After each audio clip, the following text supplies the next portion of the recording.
بسم اللہ الرحمن الرحیم۔ حضرت سیدنا امام محمد بن عیسیٰ بن سورہ الترمذی رحمۃ اللہ تعالی علیہ، آپ نے اپنی حدیث پاک دی لکھی ہوئی کتاب سنن الترمذی دے اندر ابواب الدعوات دے اندر ایک باب دا عنوان قائم کیتا ہے، باب ما یقول اذا رعا مبتلن۔ اس دے اندر اپنی سند دے نال خلیفہ دوئم امیر المؤمنین حضرت سیدنا عمر بن خطاب رضی اللہ تعالی عنہ آپ کو روایت کیتا ہے کہ نبی مشکل کشا صلی اللہ علیہ وآلہ وسلم نے ارشاد فرمایا ہے، جڑا مسلمان کسی آزمائش دے اندر مبتلا شخص نو یا کسی بیمار شخص نو دیکھ کے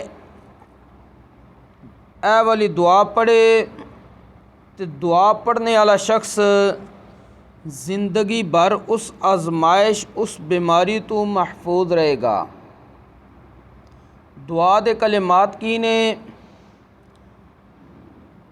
الحمدللہ الذی عافانی مما ابتلاک بہ وفضلنی علی کثیر ممن خلق تفضیلا۔ اس دعا پڑھنے دی برکت نال بندہ اس آزمائش اور بیماری تو محفوظ رہے گا۔ اس دا ترجمہ کیے، الحمدللہ الذی عافانی مما ابتلاک بہ، تمام خوبیاں اللہ تبارک و تعالی واسطے نے جن نے مینوں اس بیماری اس مصیبت تو بچا لیا ہے جس دے اندر اے شخص تو مبتلا ہو چکے ہیں۔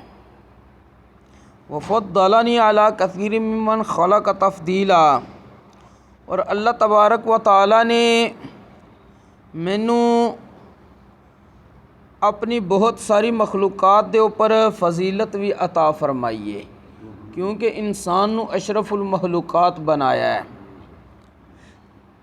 اے دعا جتنے یقین نہ پڑھی جائے گی اتنا ہی بندہ اپنے آپ نو اس آزمائش اور بیماری تو اللہ دے فضل نال محفوظ رکھے گا۔ اعلیٰ حضرت امام احمد رضا خان قادری رحمۃ اللہ تعالی علیہ،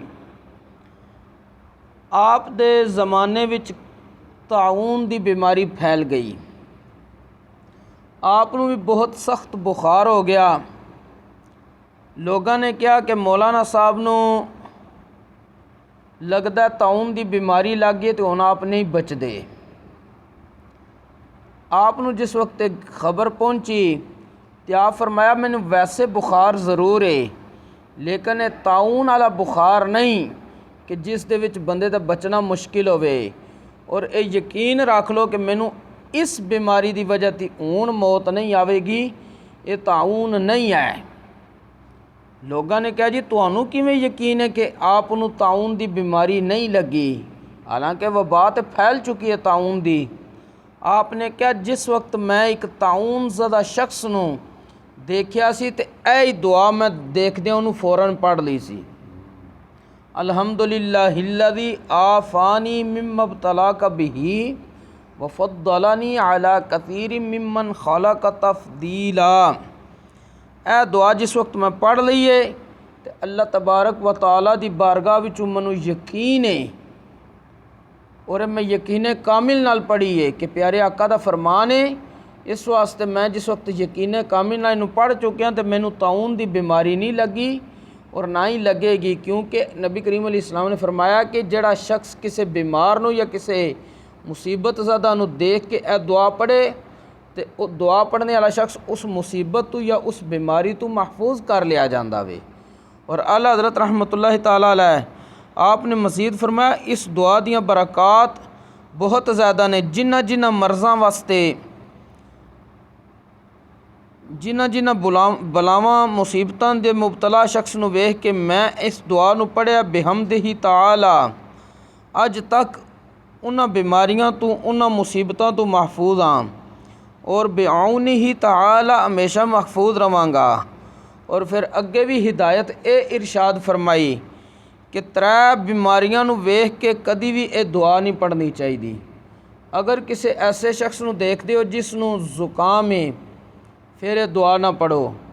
اسی طرح جس نو کھجلی یعنی خارش دی بیماری ہے ایسے شخص نو دیکھ دیو تو پھر یہ دعا نہ پڑھو۔ اور تیسرا آپ نے فرمایا عشوب چشم کہ یعنی اکھاں چ پانی وغیرہ وگنا، اگر کسی ایسے بیمار نو دیکھ دیو تو پھر بھی یہ دعا نہ پڑھو۔ بقایا جتنیاں بیماریاں نے یا کسی نو کوئی آزمائش آمدی ہے کوئی مصیبت آمدی ہے، تسی اس مصیبت زدہ شخص نو دیکھ کے اس بیمار نو دیکھ کے یہ دعا پڑھو گے، جتنے یقین کامل نال پڑھو گے اتنا ہی اللہ دی بارگاہ وچوں اللہ دے فضل دے نال تسی انہاں بیماریاں تو اور آزمائشاں تو محفوظ کر لے جاؤ گے۔ اور اس دے وچ علماء نے یہ بھی فرمایا کہ جس بیمار شخص نو دیکھ کے یا مصیبت زدہ شخص نو دیکھ کے تسی یہ دعا پڑھنی ہے تو اتنی پھر آواز نال پڑھیا جے کہ اگلے نو تکلیف نہ محسوس ہوئے، یعنی جدے پھر صرف تواڈے اپنے کان سن لین۔ یہ نہیں کہ تسی اتنا اونچا پڑھن لگ پاؤ کہ اگلا سمجھے پتہ نہیں ہے بندہ میرے تو بیزار ہو گیا یا کی معاملہ وے۔ یعنی بیمار نو دیکھ کے دعا ضرور پڑھو لیکن اس انداز وچ پڑھو کہ اس بیمار دی دل آزاری نہ ہوئے۔ اللہ تبارک و تعالی سانو دین اسلام دا فہم نصیب فرمائے اور اس دے مطابق عمل دی بھی توفیق نصیب فرمائے۔ وما توفیقی الا باللہ۔